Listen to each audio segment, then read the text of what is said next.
Je vais vous présenter 3 cas cliniques. On a commencé avec un cas clinique, on va finir avec des cas cliniques sur la question très particulière de l'anticoagulation chez le coronarien diabétique, qui n'est pas forcément évident au premier abord. Donc voilà un patient de 61 ans, il a été stenté il y a 5 ans sur une coronaire droite. Il a une histoire ancienne d'hypertension, de diabète. Il est donc le coronarien diabétique par excellence qui a déjà la maladie sur ses coronaires. Il a un peu d'insuffisance rénale, il a un peu d'hypertrophie ventriculaire gauche parce que son hypertension, et il est maintenant avec la fibrillation auriculaire. Et donc la question c'est qu'est-ce qu'on lui donne alors que cette patiente se promène bien sûr avec un traitement classique dont de l'aspirine. Et bien évidemment la question c'est est-ce qu'il faut changer complètement la stratégie et se dire qu'à partir de maintenant, ce patient relève du traitement anticoagulant et plus du traitement antiplaquettaire. Et donc, rappelons quand même que ces patients en fibrillation auriculaire, dans le risque, le diabète est très bien placé et fait partie du CHAD score depuis longtemps, du CHAD-VASc, et que ce patient-là, cette patiente, coche un certain nombre de cases du CHAD-VASc, et c'est en fait une patiente à très haut risque cardiovasculaire. Et donc, on l'a déjà dit aujourd'hui, le diabète, c'est un facteur de risque de fibrillation auriculaire. Il faut le voir comme cela. Et quand on a du diabète et qu'on est avec la fibrillation auriculaire, eh bien, on a plus de chances de mourir, d'avoir de l'insuffisance cardiaque ou un AVC que quand on n'a pas de fibrillation auriculaire. Donc, on est dans un espèce de cercle vicieux compliqué de risque cumulatif chez ces patients. Alors, bien évidemment, c'est un changement de stratégie qui veut dire on va arrêter les traitements antiplaquettaires, on va passer au traitement anticoagulant, et les recommandations sont claires. C'est pas l'un plus l'autre, c'est le traitement anticoagulant sans le traitement antiplaquettaire chez un patient qui est parfaitement stable sur ses coronaires. Qu'est-ce qu'il faut en attendre ? Eh bien, vous avez là les 3 grandes études pivots des traitements anticoagulants modernes de la fibrillation auriculaire. Et vous voyez que en fait, ça marche bien chez le patient diabétique. On hésitait tout à l'heure pour les traitements antiplaquettaires. Les traitements anticoagulants, eux, ils marchent bien chez les patients diabétiques. Ça marche sur les critères de jugement de ces études. Et même si les sous-groupes là sont trop petits, c'est des tailles limitées, vous voyez qu'il y a des vraies tendances fortes sur la mortalité et sur les embolies cérébrales, avec par exemple une mortalité cardiovasculaire qui est réduite significativement dans Rocket avec le traitement anticoagulant moderne par rapport à la warfarine. Alors il y a un autre intérêt à vraiment passer au traitement anticoagulant, c'est la préservation de la fonction rénale. C'est quelque chose qui se fait jour de plus en plus, et les néphrologues sont très intéressés par ça parce qu'ils n'aiment pas les antivitamines K pour des tas de raisons, on n'a pas le temps de revenir là-dessus, et ils se sont aperçus à la fois dans les essais pivots que vous avez ici, mais aussi dans des registres, qu'en fait, la dégradation de la fonction rénale allait beaucoup moins vite avec un AOD qu'avec un antivitamine K, et que quand on a, comme cette patiente, 46 ml de DFG, eh bien, il est important de préserver ce qui reste et que ça passe par l'utilisation de ces AOD. Donc, dans ce cas de figure-là, coronarien, diabétique qui passe en FA, c'est le traitement anticoagulant. On arrête les antiagrégants et on utilise plutôt les anticoagulants modernes qui sont sur cette diapositive. Deuxième cas, toujours diabétique, toujours coronarien depuis des années. Le patient a 65 ans, il est sous les traitements habituels, IEC, statine, aspirine. Et ce patient, en fait, entre dans la maladie diabétique qui est découverte après sa maladie coronaire. Il a commencé par la maladie coronaire, il trouve le diabète. Ensuite, il a vieilli, son diabète arrive, et donc il est mis sous metformine. Qu'est-ce qu'il faut faire chez ce patient en plus des traitements de sa maladie coronaire et de la metformine? Est-ce qu'il y a de raison là de discuter le traitement anticoagulant? Eh bien, peut-être. Pourquoi ? Parce qu'on a des recommandations qui ont évolué. Vous savez que depuis cet été, il est dit que les patients qui sont à haut risque cardiovasculaire nécessitent autre chose que de l'aspirine. Ça, c'était les recommandations de 2013. Ça, ce sont les recommandations de 2019. Et on vous dit que quand vous êtes à haut risque, c'est-à-dire que vous avez une maladie coronaire multitronculaire, ce qui est le cas de ce patient, et que vous avez par ailleurs un diabète, vous êtes dans la catégorie où vous devez avoir 2 traitements antithrombotiques dans la prévention secondaire et plus un seul. Et donc l'aspirine n'est plus assez bon pour les patients dans leur prévention secondaire, et que même ce patient coronarien stable depuis des années à qui on découvre un diabète pour la première fois, à qui on va mettre un peu de metformine, il faut réfléchir à lui mettre autre chose en termes de traitement antithrombotique. Qu'est-ce que vous allez mettre ? Eh bien, on a déjà un peu parlé des anti-agrégants dans cette session. vous avez le choix. Les recommandations vous disent ça peut être du clopidogrel, ça peut être du prasugrel, ça peut être du ticagrelor, mais ça peut être aussi un anticoagulant. En l'occurrence, le rivaroxaban 2.5 qui a été testé dans Compass avec des effets sur les critères durs et en particulier sur la mortalité. Alors on n'a pas en France le rivaroxaban, on est une exception en Europe. Espérons que l'HAS un jour revienne à des décisions plus sages, mais vous avez le choix parmi les antiplaquettaires et peut-être un jour pour le rivaroxaban à faible dose. Est-ce que les données sont convaincantes? Je crois que les données sont convaincantes. Voilà ce que vous avez dans Compass pour les maladies coronariennes, les patients coronariens. Avec diabète, vous avez une réduction qui est de l'ordre de 30% des événements durs, le critère de jugement de l'étude, qui était un critère triple.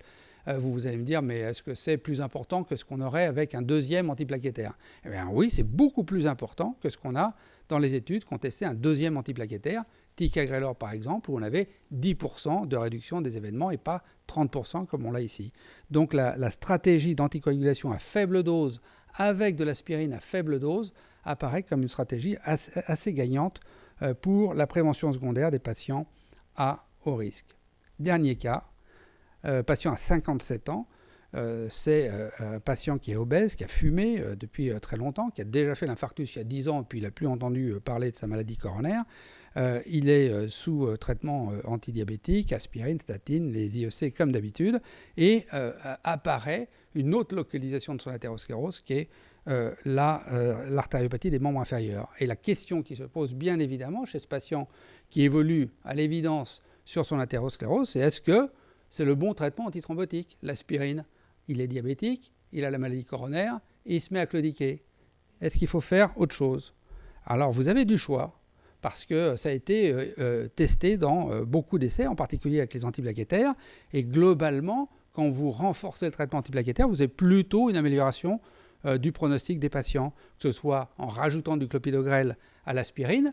La moindre des choses, ce serait de remplacer l'aspirine par du clopidogrel. C'est dans les recommandations, plutôt une recommandation faible, mais on vous dit que chez l'artéritique, il vaut mieux considérer le clopidogrel que l'aspirine. Mais ce que vous pouvez faire, si le patient n'est pas au risque hémorragique, c'est faire la combinaison aspirine et clopidogrel, selon Charisma. TRA2P, j'en parle pas parce que le médicament n'est pas disponible. Dans Euclide, il a été testé le ticagrelor contre le clopidogrel, ça ne marchait pas mieux, donc le clopidogrel, c'est sans doute suffisamment bien. Et puis, dans Pegasus, on a testé l'association aspirine-ticagrelor avec, dans le sous-groupe des artéritiques, quelque chose qui marchait plutôt pas mal. Ce n'est pas des gros effets, mais c'est des effets positifs qui ont été confirmés dans THEMIS. C'est globalement 10% de réduction des événements ischémiques avec la bithérapie antiplaquettaire. Et puis l'autre solution que vous avez, c'est le sujet que j'avais, c'est de vous tourner vers un traitement anticoagulant à faible dose où vous allez avoir des effets beaucoup plus importants. Vous voyez ici qu'on tourne à nouveau autour de 30% et pas de 10% de réduction des événements ischémiques, qu'ils soient au niveau du cerveau, au niveau des membres inférieurs ou au niveau des coronaires. Tout ça associé avec la mortalité cardiovasculaire. Et quand vous avez la maladie artéritique plus la maladie coronaire, ces patients sont à très haut risque et sont des candidats à une intensification du traitement si le risque hémorragique est acceptable. Et on vous demande d'évaluer le risque hémorragique dans les recommandations. Et donc je vais m'arrêter là, mais sur cette question anticoagulant ou antiplaquettaire dans le traitement de la maladie athérothrombotique et peut-être les deux à faible dose, eh bien, il faut considérer les patients à haut risque. Et les patients à haut risque, c'est les hauts risques coronariens. Vous les connaissez, vous savez les reconnaître, vous n'avez pas besoin d'un exposé là-dessus. C'est les patients diabétiques, vous les reconnaissez, mais c'est aussi les patients artéritiques. Et parfois, c'est les patients qui ont les trois situations. La fibrillation auriculaire, c'est autre chose. Ce patient bascule dans un traitement anticoagulant à forte dose de fibrillation auriculaire. Mais ça, vous savez le faire. Mais à ce moment-là, vous lâchez l'antiplaquettaire. Merci de votre attention.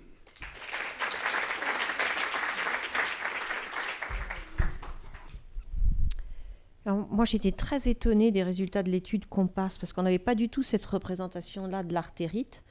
Et l'idée qu'un anticoagulant puisse faire quelque chose, alors que nous, on a l'impression que c'est des artères calcifiées qui finissent en queue de radis et que c'est pour ça que nos patients sont artéritiques sévères. Donc sur le plan physiopathe, on a eu du mal à comprendre. Ça veut dire qu'ils font en fait des microtrombies dans des artérioles ou des choses comme ça. Ou vous avez compris, vous Oui, enfin on essaye ou on fait semblant de comprendre. Mais c'est vrai que sur le flux des petites artères qui restent, ça marche bien. Il y a aussi des hypothèses sur le développement des collatérales avec ces médicaments anticoagulants.